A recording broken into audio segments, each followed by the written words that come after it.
Hello, ladies and gentlemen, boys and girls. Welcome into another edition of Infection Podcast. My name is Nick Craig. You can follow me on X at Nicholas M. Craig. Check out our website, infectionpodcast.com. Joining us, as always, on this special Monday edition, Brian Aldridge. What's going on, buddy? Hope all's well. All is going well, and thank you for being willing to do another Monday show so I can get to my son's football. If you want to find me at Boise Computer on all the, X.com, whatever it is now, it's called X, or It's at X. Brian Aldridge on the others. So this week, this past week, something kind of surprising popped up that just hit the news feed. I was at my office here this last week, and it came up during the lunch. I thought it was pretty interesting that Unity, all of a sudden out of the blue, decides to introduce a license change. And it really just frustrated and upset a lot of developers. And they're calling it this runtime fee that's going to kick in and be based on revenue and installs. So for some people, that seems to really affect. Now let's go over what the actual change is, because I have on Unity's website, they have their initial announcement they did. Okay. So they said effective January 1st, 2024, we will introduce a new Unity runtime fee that's based on game installs. We will also add cloud-based asset storage, Unity DevOps tools, and AI at runtime at no extra cost to Unity subscription plans this November. So that's kind of the beginning of the announcement. Now, what this means is, so if you meet a threshold of, and they have a table of revenue in the last 12 months of $200,000, that makes you eligible for the Unity Personal and Unity Plus, and 200,000 lifetime installs. And is the keyword, not or, and. Yes, and so the thing that kind of gets me is lifetime installs. That really affects a lot of different people. So, of course, from Unity Pro and Enterprise, that's $1 million revenue in the last 12 months and $1 million in lifetime installs. Now, once you do that, that means that you're going to start paying a per install fee. So if your game meets both of these thresholds, these rates apply to you per install. So if you're on the Unity Personal and Unity Plus, which is that first tier, it's 20 cents per install for the first $1 million. Because, of course, after $1 million, then you're in the, the next tiers up. So that's 20 cents per install. And if the thresholds are met, emerging markets rate, that's 2 cents per installs per month. I'm not sure what emerging market rate is. That would be emerging markets outside. That would be outside of the United States, outside of any. Okay, so other places they pay 2 cents. Yeah, I would assume. Would be struggling economies and things like that. That's whatever. So probably a special list of countries that they have applying for that. Now, and then if you're on the Unity Pro, your first 100,000 are 15 cents per install, 75% for the on top of the new million installs that you've already got. Yeah. Well, this is what they're going to be charging you. Yes. And then 75, what is it, 0.075? Yep, so that's just 7.5 cents per install for the 100,000 through 500,000, and then 3 cents per install for $500,000 to $1 million, and then 2 cents per install after that. For Unity Enterprise, it's a little bit different. Yeah, I mean, it's what, cents cheaper? Or once you get to $1 million plus, it's 1 cent. So that's what their encouragement is, to get to that Unity Enterprise level. Now, the problem is, affects places like, Humble Bundle, for instance. I mean, look at the massive amount of keys for when they're supposedly kind of doing this for charity. So they're not getting the full, they're not even getting guaranteed a certain amount of money on that. I guess. Because someone can slide on a lot of those, slide the developer totally out of it. Correct. Enough of those, the developers covering a cost that they're getting zero reimbursement for, kind of kills the idea of having free-to-play games that I mean, you got to think, is this per project, or let's say they have some sort of other side microtransactions that they do? Yeah, to me, as I read this, and it's confusing, but from how I read it, this is for, because it's an and threshold. It's 200,000 installs and $200,000.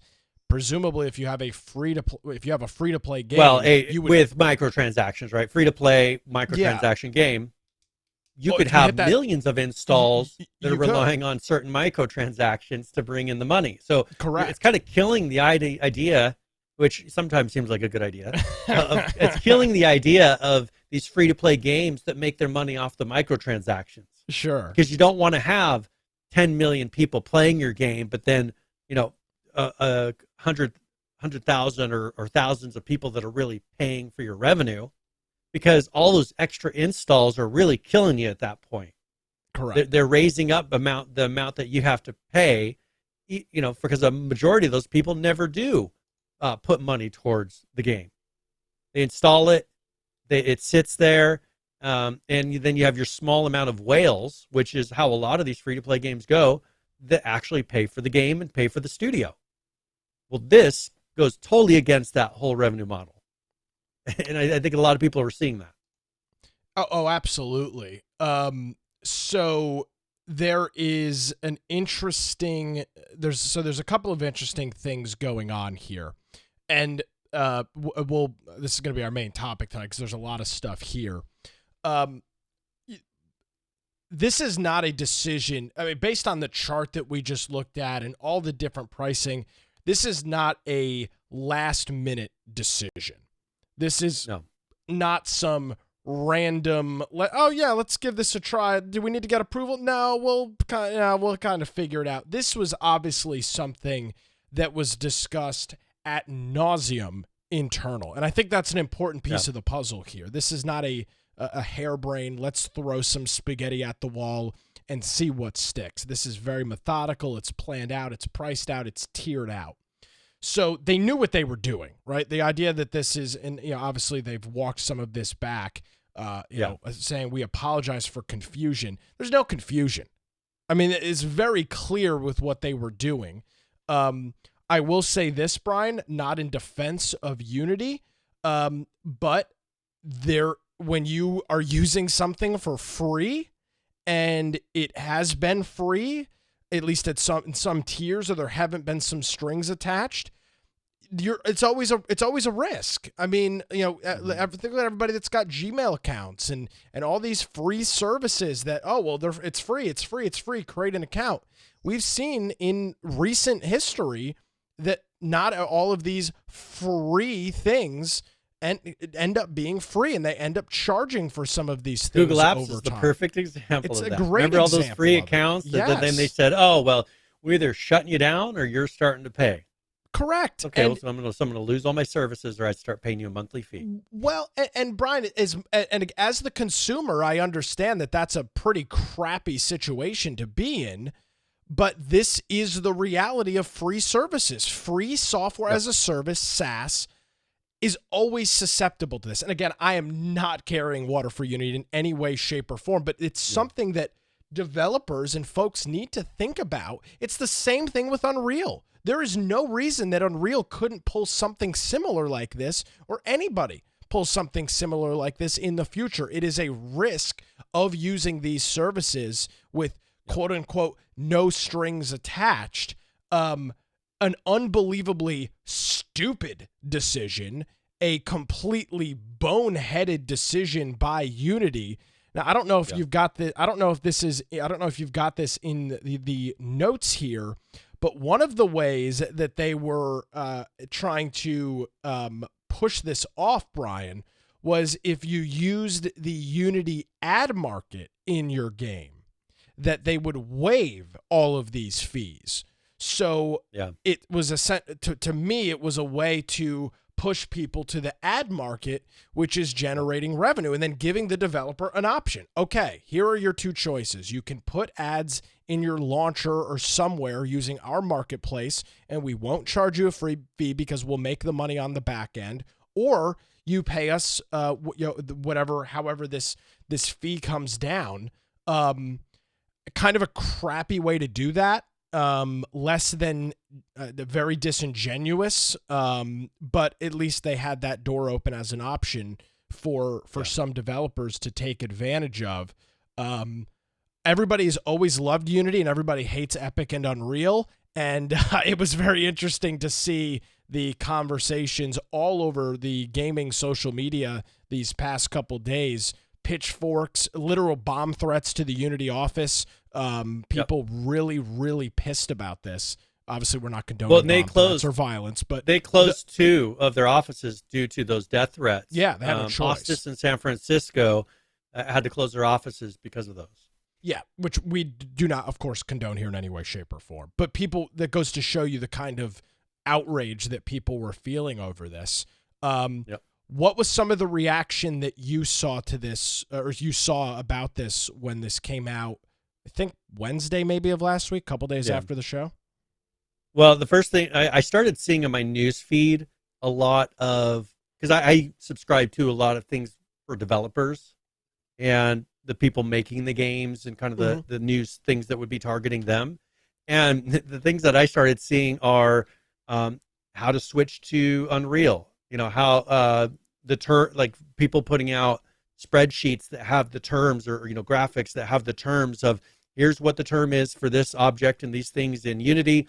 Here's what they are for other game engines to help people move away from Unity. You had Rust, the makers of Rust saying that Rust 2 will not be on Unity. Now, whether or not they hold to that based on whatever walking back, if it's enough, but they were saying Rust 2 definitely won't be a Unity game and assist the dev. Whether they'll stick to that, we will see. But that's pretty strong statement from one of the main and best looking games that I think Unity's ever put out when it comes to taking advantage and improving even their own that engine. Other things, some things that I saw is, well, personally, here's one thing I wanted to make note of. When they say, like they were talking about that generative AI technology that they're going to be now incorporating at no extra cost. No. This is the extra cost. When they say at no extra cost, when you start adding in services that take resources to continue, it's going to take money and servers and things to make happen in your subscription. This is them putting the cost in. They are raising the rates so that then they can claim that it's included in your plan rather than adding it as an addition to what could be, an add-on to a plan, which I think would have been the much better way to say, hey, we've got our standard licenses here, but then go with the plus version. They already have a plus, but the AI plus, where we'll put in there for a reasonable fee Unity's generative AI technology so that you can take advantage of that. The problem is they wanted everybody to have access to it. And so they have to put in a cost so that if in case a large number of their user base actually use it, they can afford it. Well, a lot of people aren't going to use that. And you're just making it to where now all of a sudden people have a fee to cover some. I mean, it's kind of like welfare in a way. If you look at what it's really doing, everybody's paying for the cool things for the smaller amount of people that need it or want it, rather than the people paying for what they need. I go back to my phrase I used earlier. It's disingenuous at best when you say and do things like that. And I think that is what really rubs and pisses people off more than anything. Obviously, the fee structure itself is I think a little outrageous. Plus, based on the fact that it's retroactive. But the disingenuous nature of the way that they went about it is seemingly I think what is pissing so many people off. Brian, before we continue, I know you don't have the answer, but I'm going to ask it anyway. Who inside of Unity thought that they could release something like this and not get, I mean, Unity is a software company. I mean, they're entrenched in the internet and the way that the reaction to the things on the internet. They've been part of controversies, not themselves, but I'm sure games that have used their engine that have pulled crap like this in the past. How can a company be so tone deaf to what's going on? Maybe the corporate bureaucracy is alive and well at Unity. But I can't imagine that they ran this by some people low enough on the chain that said, this is an absolutely atrocious idea, because it is. I just can't fathom how they came to this decision. Well, okay, so here's what because I heard people talking about this. Sure. And supposedly the CEO, John, was it Riccitiello? Okay. Supposedly he's a scumbag. According to, you can go things that says there's all these things saying he was always a scumbag. But he has some supposed history. I mean, he used to work for Electronic Arts. I saw that. Then co-founded a private equity firm in 2004, and just supposedly based on his history, this is kind of par for the course for him, that he goes and does these things to buy, and then kind of jumps on the company with what like one of my coworkers said, with the golden parachute. He's one of those guys that will just kind of do something crazy like this and then leave the company.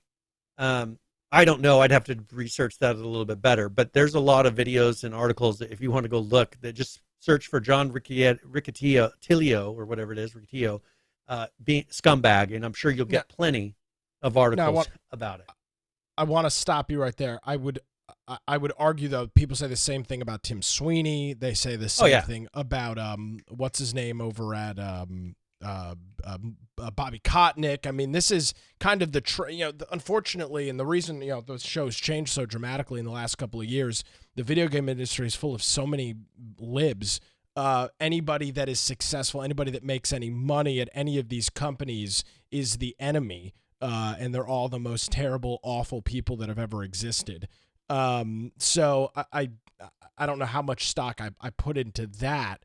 But, I mean, he couldn't have made this decision alone, Brian. I mean, you're telling me that the CEO had this awful idea and nobody put up a significant fight and I mean, it's possible. I'm not saying it's not.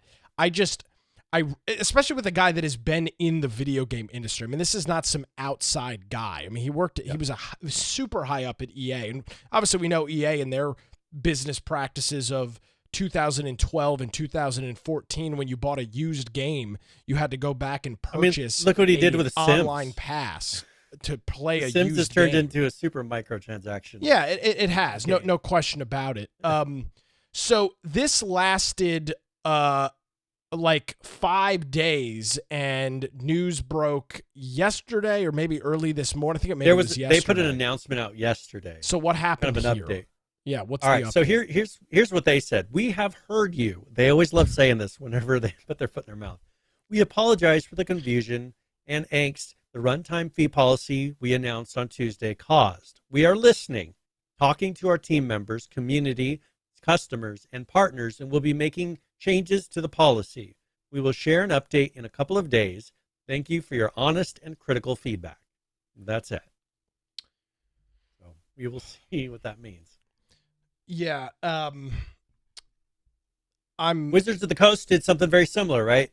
They came back and open sourced their game manual. Now, that's something different. But what could they do to make the people that already are using an AvaGame created inside of Unity feel safe, that all of a sudden they're not going to have to shut down their game because they can't afford it anymore? Like, what's that going to take? So here, this is a word of caution. This is what's going to likely happen. They're going to revert this policy and beg for forgiveness, and a bunch of developers are going to go, oh, it's okay, we forgive you. And they're not going to, I mean, the reality with this, Brian, is you need to change the engine you're using. I know that is much easier said than done. Completely understand the process there. Yeah. But once this has happened once, it's going to happen again. And when you look at the reality of a company like Unity, they need a substantial way to generate revenue.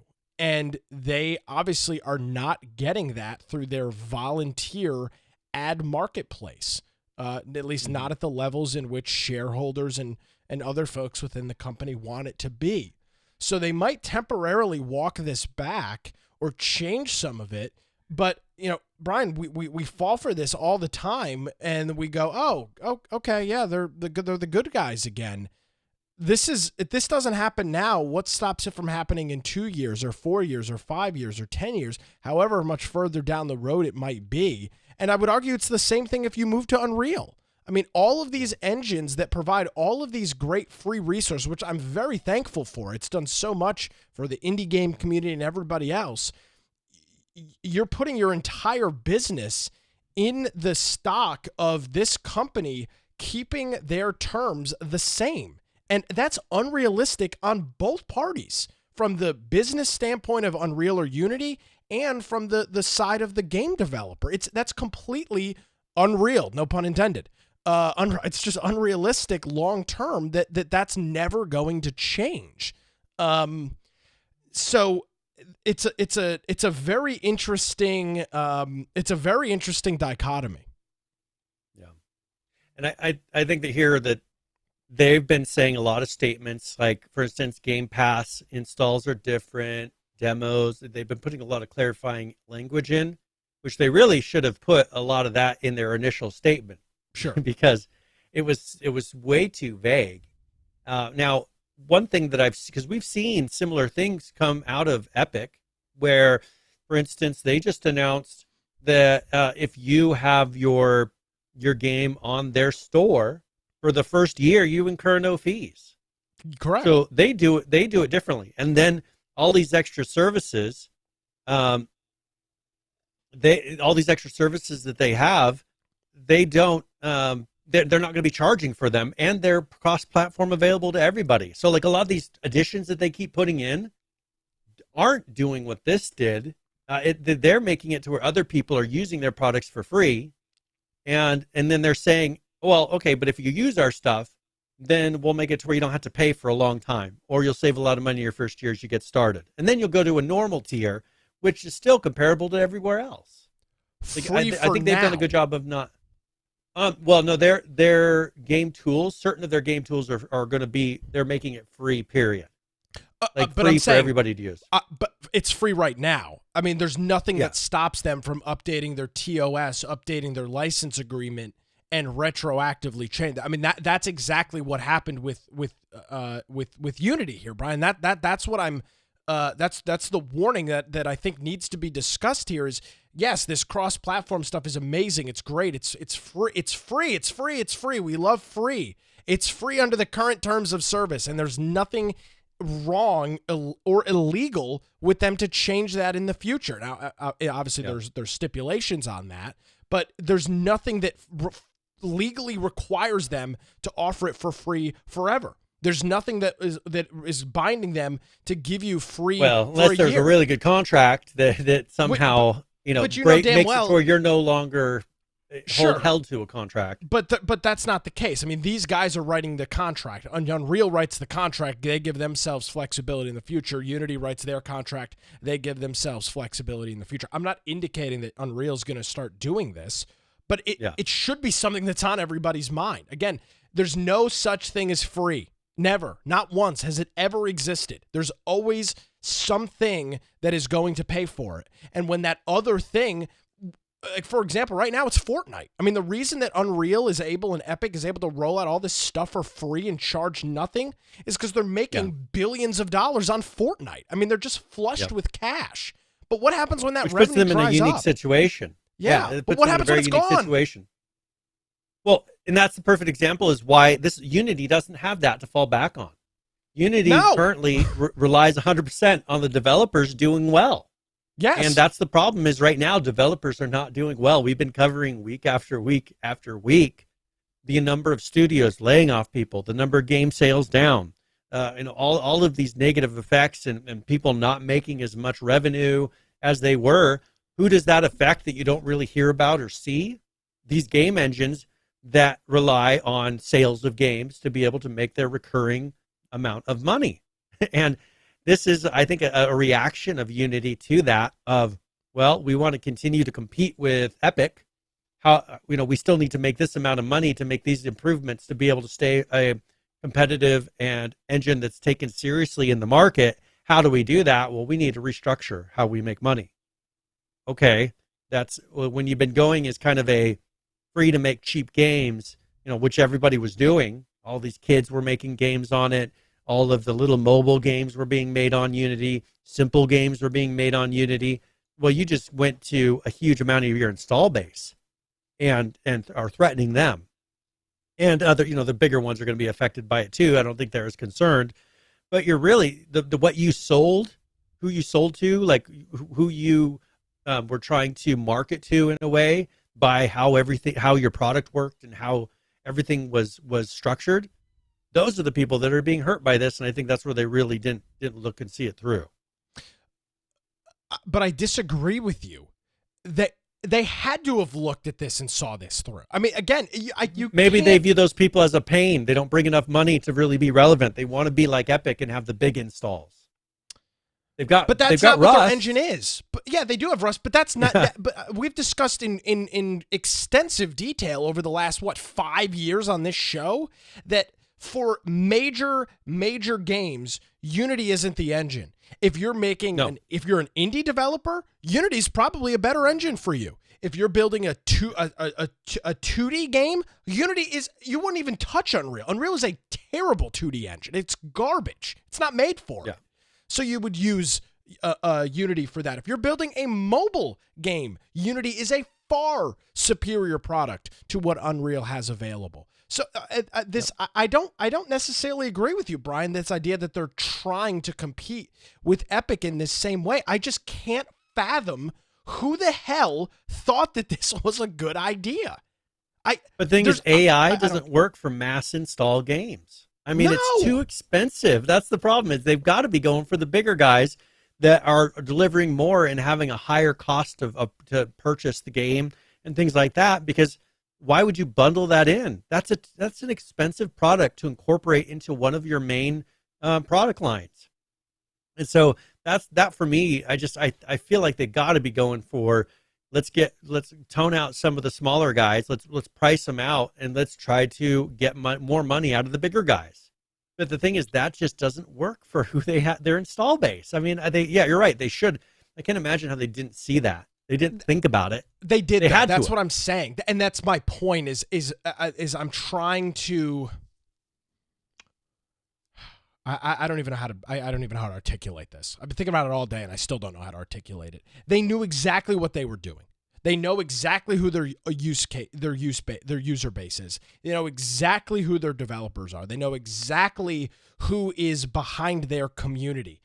That's why I struggle to understand what they were thinking here, unless I go back to my initial premises of this is a company that is in significant need of revenue generation. Yeah. And that they're going to be having to majorly downsize something, close offices to be able to maintain this. Now, they did, so there was a all-hands meeting where they were putting out some of the ideas that they're considering. So this was an internal office meeting that was, I guess, recorded or something. Here's some of the things that they're thinking about as a solution. Okay. A maximum fee cap of 4% of a game's revenue over $1 million. Does that solve their problem? I mean, honestly, not. I mean, I can understand to a point, but let's say you have a huge game, Red Dead Redemption equivalent Rust. That sits there like Rust. That's great for them. That's going to make them feel safe, but you're really capping the possibilities over a game that becomes successful. And then you're still relying on all those little guys. The installation threshold will no longer be retroactive. Okay, good. So only installs after the imposition of the policy would count towards the threshold. That's a good idea, because you shouldn't be changing a contract after the fact because they agreed to something else when they made their game under your product. I hate it when they retroactive things, because that's not what we entered the contract with an understanding of. And then Unity will no longer rely on proprietary technology to track installs, instead asking users to self-report numbers. Well, yeah. Good luck with that. I can understand how that does solve some problems. Let's say you have an offline game.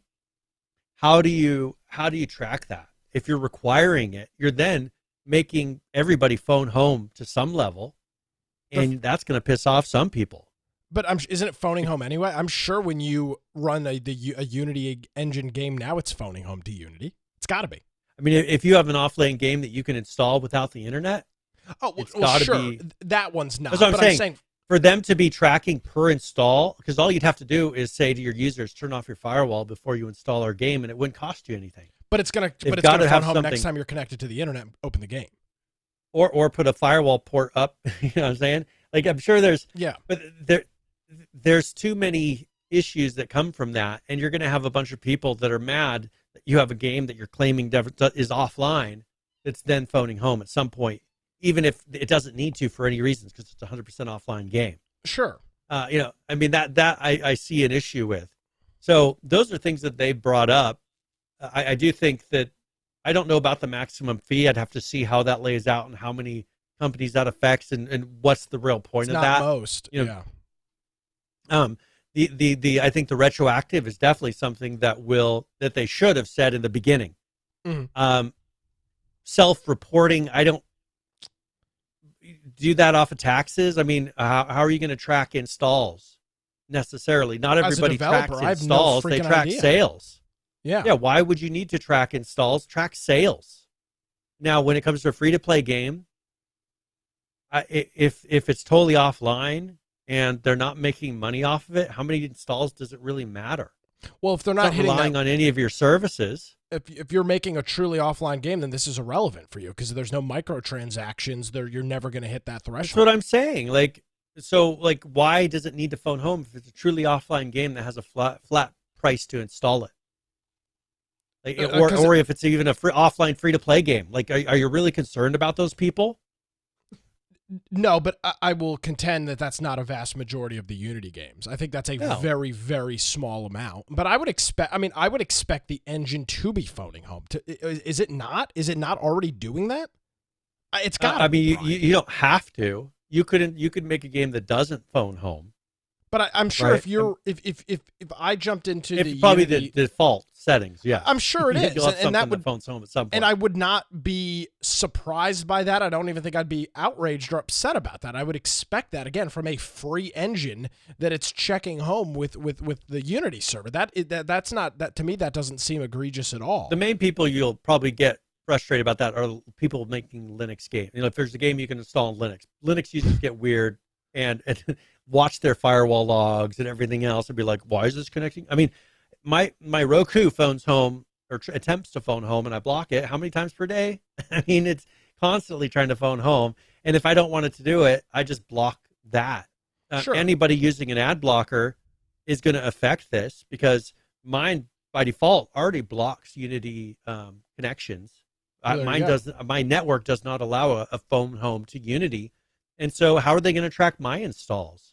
It's already going to be flawed from the get-go. And is that then not going to let me install the game unless I go and put a workaround into my blocker? Like that's the problem that we're going to run into then is I can't install it unless I go and whitelist unity3d.com or whatever it is they're using to phone home. Sure. And that could definitely be an issue in the future. Yeah. So I guess the moral of the story is, the moral of the story is stupid decision, and secondly, now we wait and see. We see what they do. They're not going to back off of this completely. There's a good reason they're doing this, and that's likely, as I noted, because of revenue generation. Which again, for a free company, I would expect that's not an uncommon thing or a crazy thing. And I guess the one of the other morals is, Brian, you use free services. This is unfortunately what you're subjected to. You mentioned the Google Apps as a great example of it. There's been hundreds of other services throughout I say recent history within the last decade that have pulled similar stunts. One that affected me, this service Uptime Robot, which I don't know if you've ever used before. They recently started charging something like $7 a month to track server statuses. That was a free service. It was free forever. I've had it since probably like 2014 or something like that. It is what it is. It's free.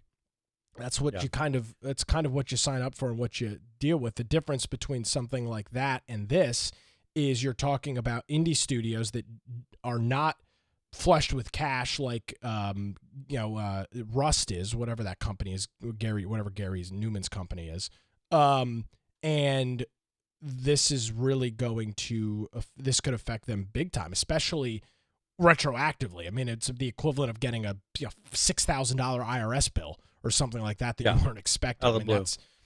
That's exactly what would have happened here. So, here I want to list off some of the top Unity games, just so people know kind of who we're talking about.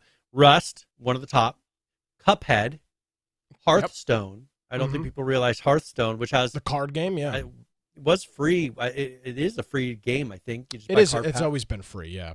Monument Valley, Ori and the Blind Forest, which that's a Xbox exclusive, and then Escape from Tarkov is another one. Oh, I didn't even think about Tarkov. If you look at these, how old are these games? I mean, these are games that have been out for years. I'm not seeing any of the most recent and top games that have been out, from Unity of PC games or console games. Like what? I mean, like what the main games, the AAA games that you see, they're not on Unity. Any of those on this list, because they're not using Unity. And I think that's where it's kind of hurting them. They said as of 2018, Unity has been used to create approximately half of the mobile games on the market.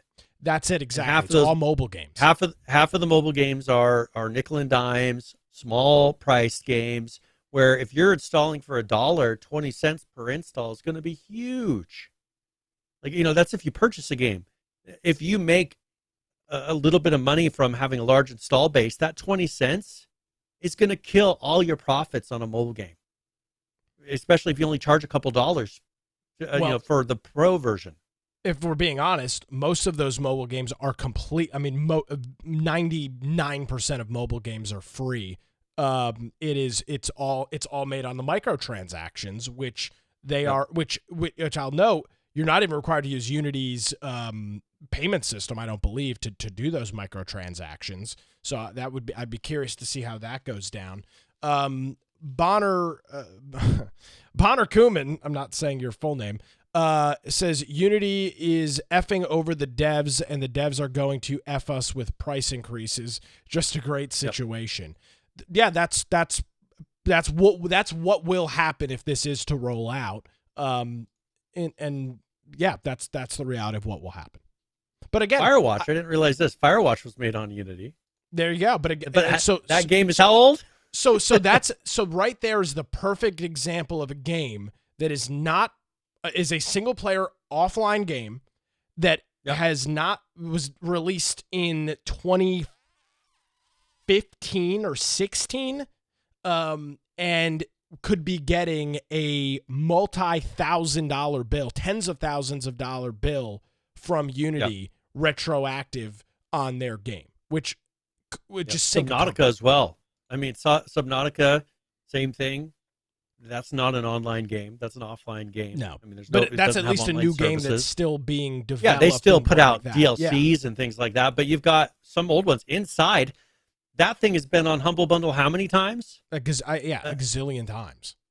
So it's got a ton of installs, and you're retroacting that. That's crazy to me. It's just seeing some of these that are on the list. It's just they really Kerbal Space Program even. ASP. They have gone through and put that uncertainty and that fear into the developer, where you're going to think twice going forward. Where Unity before was the safe bet. That was the safe bet of a game engine. They were going to be around. There was a lot of support. There was a lot of assets in the store for it. A lot of people knew how to develop on it. And I think this is going to definitely put people to where they're not feeling it's the safe bet anymore. And I think rightfully so. And we'll see here in the next couple of days. So by next week, they should have their answer to how they're going to approach this. So we'll see what they actually do. All good things must come to an end, Brian. We'll find out. I mean, That, I just don't see, other than them becoming a mobile game develop. Like they need to just focus on mobile if they that's are. what they're doing, and they're going to have to price structure around that. Yeah, I mean, I think they are. I think if you go in the iOS or Android store and look at the top 100 games in your app store, I think you would be shocked at how many of them are running Unity. I mean, Figure out how you're going to make money on that market. This this is going towards big AAA type of games. Does it look like who they were trying to attack? I mean, we're going to make money from.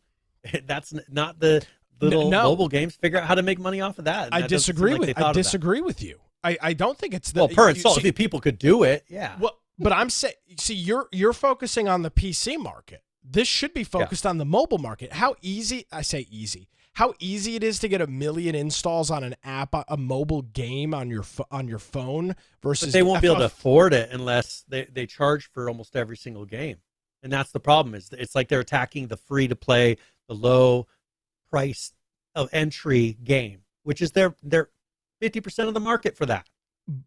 But again, if they're not making any money off of those people, that's why they're in this situation. Again, I want to state for the record once more, I am not carrying water for Unity. I just no, I understand that.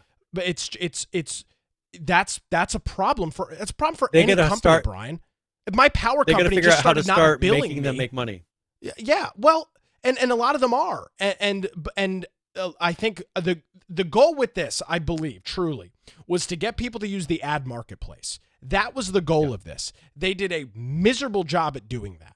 But that was the eventual goal. They needed to promote that in their initial statement and say, hey, if you're a mobile game who's our bread and butter, or however they wanted to word that, then use our mobile service, and guess what? You won't have all these fees. But for those people who are who aren't mobile or unwilling to use that service, here's going to be the new price. And people will be like, oh, well, I'll switch over to that. Instead, they didn't mention a word about it, and they created a lot of fear. I looked through that original announcement. I didn't really see them talk about. They didn't talk about the ad marketplace anywhere in that I saw. I mean, I have to skim over it some more, but I don't know if it was in their blog post, but I read that from multiple sources over the weekend.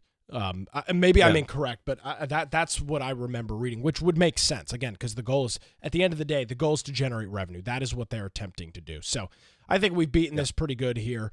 We'll keep an eye on this, and we'll be back again next Monday for another show. We'll have the latest details on that. Brian, it's not in the topic list, but I did do what I said I was going to do, which doesn't happen very often on this program. I installed my video card and played some Starfield. Now, not as much as I would have liked to play. I've only got probably three or so hours in, which is not a lot at all. I understand. But so far, from what I have played, I'm still in what I would describe the intro scene of the game. I'm not still walking through the mine and doing all that stuff, but I'm still where the game is still. I still feel like I'm being led along pretty significantly. You're getting ready to. I'm about to make, I think, the first major decision of the game. Gameplay seems great. I found the flying tutorial early on very confusing. I don't know if I was attempting to do what the tutorial was asking me to do and it was not responding. So I don't know if I was bugged during that session of the game, because it was not responding. It was telling me to press keys to do things and nothing was happening. So there are some bugs like that, though, that does happen. So you may have hit one of those bugs where it kind of locked up and you had to load from a save. Yeah, so I can't wait to actually get in some starfighting, having absolutely no idea how to fly. So I'll cross that bridge when I get there. Gameplay wise, great. The voice acting seems to be good. I've had no major issues with it. It's running great. I haven't put on an FPS counter, but it's running great on my card at high. I haven't. I've talked about this a lot. I'm not a crazy settings person. I mean, if the option is to if the option is to obtain a piece of content in 720p or 1080, and the size difference is significant, I will download it in 720 so that it just doesn't bother me. Yeah. So, and I watch a lot of my YouTube videos like that. It is what it is. But it's so far it's been great. I've been enjoying it. Looking forward to getting some more playtime in on it over the next couple weeks. Good.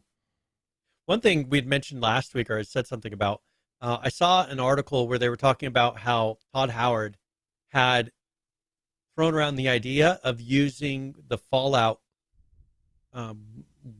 planet Earth version, having it to where if you went to Earth or when you go to Earth, that it had the Fallout post nuclear world. Did that because not it happen? kind of somewhere in there it talks about how I saw somewhere where they mentioned that supposedly Earth is no longer really inhabitable that much because of nuclear war or something. I don't know. I'm not necessarily a spoiler because I don't know. That was just a rumor I heard. But they had talked about putting the Fallout world, as what you would see when you'd get down there. So that kind of goes to my idea of they could have made this as Starfield being the future of the whole Fallout world, not necessarily of Skyrim, because I don't think those two are linked. No, not in any way, shape, or form. But I do think that you could have done a Starfield being the future of the Fallout world, and I think it would have fit perfectly in the lore. Well, fortunately for you, there is likely to be significant amounts of DLC for said game, and I would not be surprised to see something like that coming up. I'll tell you what, though, it was refreshing, and I think you maybe lamented on this last week. It was refreshing to play a finished AAA game. I have not had that experience. Cyberpunk would have been the last time I would have played a game like that, and that was, of course, a complete and total cluster F and a half. That's a good description of it. I'll spare the ears of our listeners. So it was refreshing. Now they do have mods because you're playing on PC, right? So you have access to mods where I don't have access to those on Xbox. So there are probably some pretty cool things that you'll be able to do, and that's refreshing. I did want to mention, though, one of the world's biggest mod sites had banned a Starfield mod because what it does is it removes the pronouns from the beginning of the, when you install the game at the very beginning and it asks you pronouns. He, him, or they, them, or she, her. She, her, or they, them, yeah. So you get the choice between the three, and so they banned that person and said, we stand for diversity and inclusion. Is that inclusion when you just remove the option to even set it in the first place? Because that's what I understand. Like, it's not something that's pivotal for the game, and if someone wants to remove that totally, how is that not being inclusive? I'm not justifying those actions to remove the mod. I think that's stupid and petty. But I'll say, Brian, on the same vein, and this is probably a shock to you, the outrage over something like that is, as you noted, so meaningless and minuscule. Honestly, it makes conservatives and Republicans look like jackasses. I mean, it really does. It's just not, Brian. It's not an issue. Who cares? Like if you are, we talk about snowflake this, snowflake that. You're having a freaking coronary because the option for they, them is available in a video game. I mean, you want to talk about and they really didn't throw being it in your face. No. I mean, it was a minimal part of. It was a minimal part of the install. It's just when you're setting up your character, what do you go by? What are your pronouns? And something like that, where it's not even, they're not having a list of 35 to 150 pronouns to pick from. That I'm okay with. Because if you just want to be neither, because first of all, this is a fantasy game where you're creating something that is not real, right? You can create them to have special abilities, to have things that do not, you can have alien DNA in your character to do certain abilities. Like, this is, to me, they did it in a way that was the minimal amount of craziness. Because if you look at some of the other games that we've seen, they throw craziness in there or they push certain things. I think how they did it was the minimal amount, and, it made it to where if that's what you care about, you don't have to worry about setting whether you're she, her, or he, him, and you can set something else. There are things that and again, all of this is, what they say about opinions, Brian, everybody's got one. There are things that are worth being outraged over. and there are things that I will call it's not even it's not even manufactured outrage. It's like fake culture war BS. And I think something like this is a great example. Now, shame on this mod site for deleting that mod. I mean, again, so now this mod site is the arbiter of what is diverse. With the whole term diversity, equity, inclusion is just garbage in itself. So now this mod site is the arbiter of what is diverse and not. That's just stupid on their behalf. But I think the fact that there was any sort of to even make a mod, like, I'm not trying to, come after the guy that made the mod, but to even do that as a mod just seems to just be stupid. It's just for what, as you know, for what reason? I mean, really, like, you're going to install the mod, Brian, after you've already started the game. Now, one thing that I will say though is, from what I can tell, this person did it in a way that was minimal crazy. Because if you look at, from what I remember, there was that person who replaced the pride flags in Spider-Man Remastered and then put a political statement in the mod description. Okay, well, that I can understand, because you went and made a bunch of statements about it. Here, just making a mod that simply says removes pronoun selection at the beginning of the game character creator, period. That, I figured, what, they didn't sit there and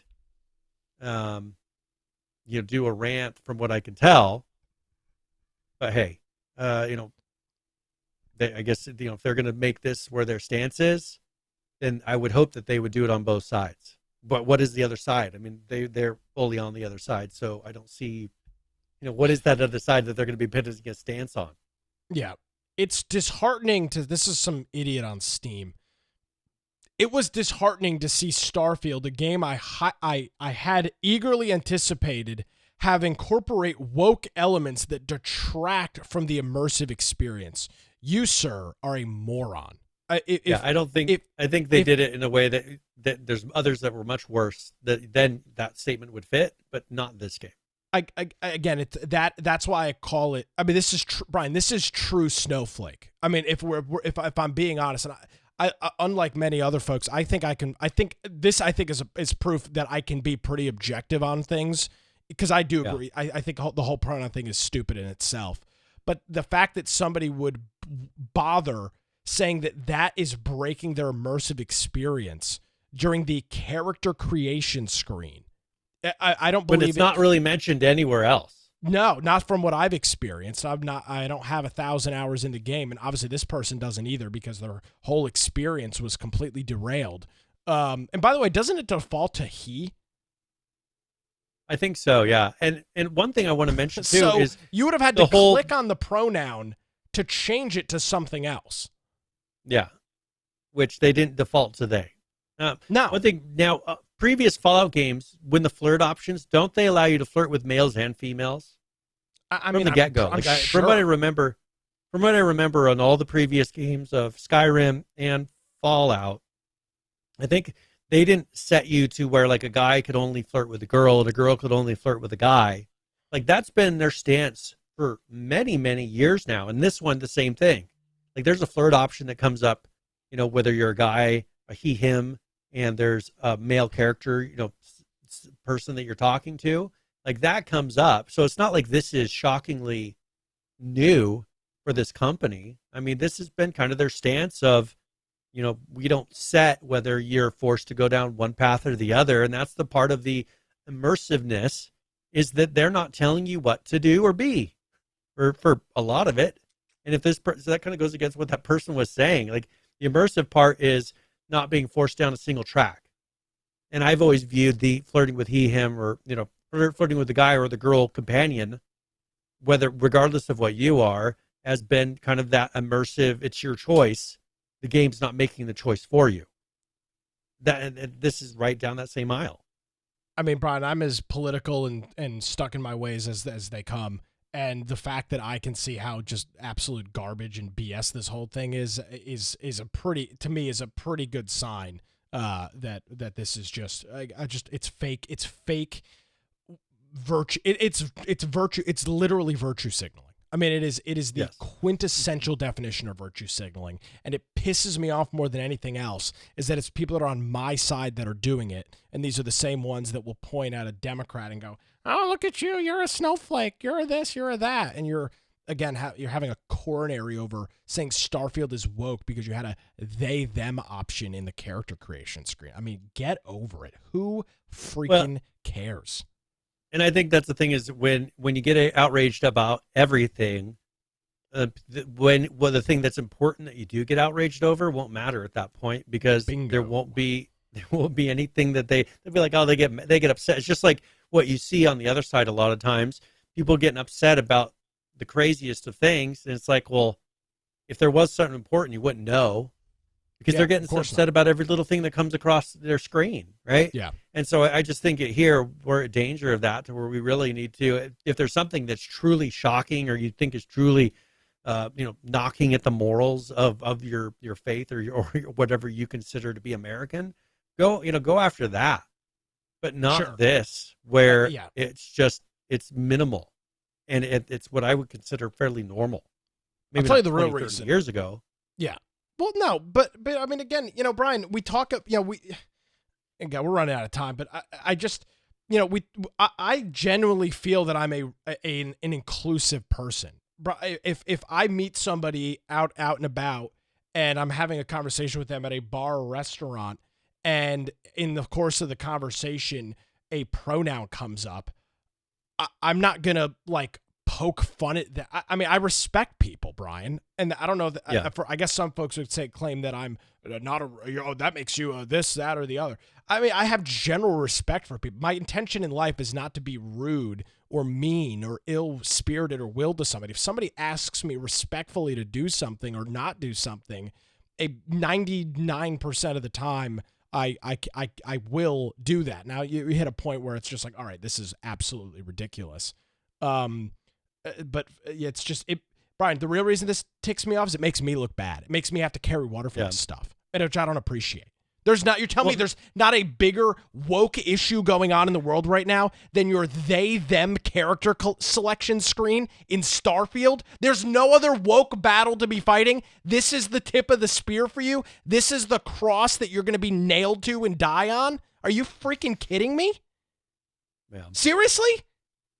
Nothing else in the world's going on? Nothing. No other serious culture war issue is going on besides this? Well, and that's why I don't like to tie myself to the term Republican. I've always told you I'm a libertarian because I sometimes will have to put I'll sometimes have to put up with things that I don't agree with to be able to, in a way I think is justly, say that I have the right to believe the things that I believe in.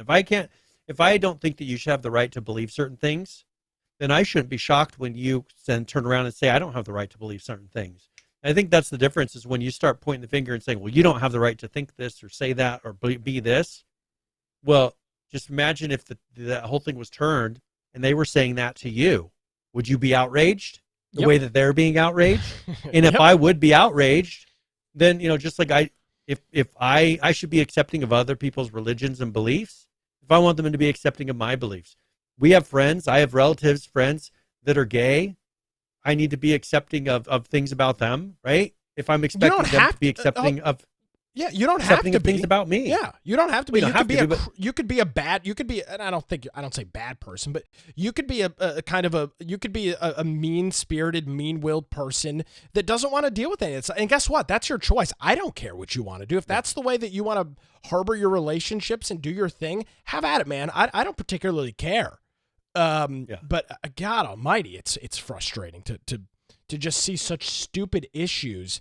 Again, when you've got so many actual problems going on in society right now, like children being sexualized in school systems, actual issues, and you're crying things that over you should Starfield. Stand up for, right, and say I don't agree with this. Yeah, but it's easier to just post a stupid comment on the Steam forums, I guess.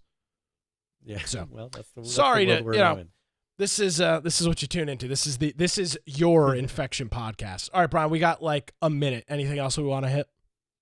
All right. Hey, I just wanted to, for people that want to go check out, there's something we have talked about in the past number of weeks, but the streaming cost of TV is now officially higher than cable, which we said was going to happen. Yeah, as soon as people started nickel and diming every single little service and trying to sell and then raise the prices.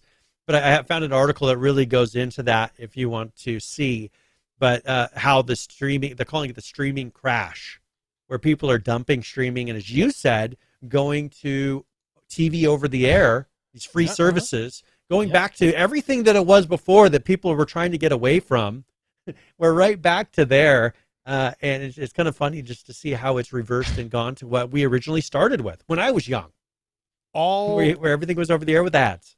All that is old becomes new again, Brian, and you're seeing that now. Now, I did read this article, and it's accurate. I'm not saying it's not, but when it talks about the average cable price, that's with the base tier of cable with one cable box and no DVR and some of those other things. You add 2 or 3 cable boxes, which I would consider normal or HBO for most in any form, or not even this. No, not even that stuff. Let's just keep it just regular cable.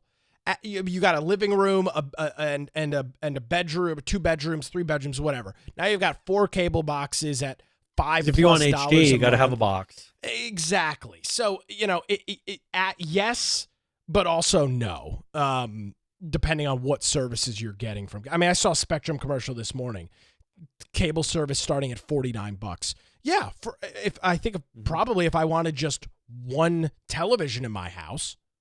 Now I could use the Spectrum app on my Roku's on my other devices and probably get away with it. But interesting story. That's over at 9 to 5 Mac. You'll find that in our show notes.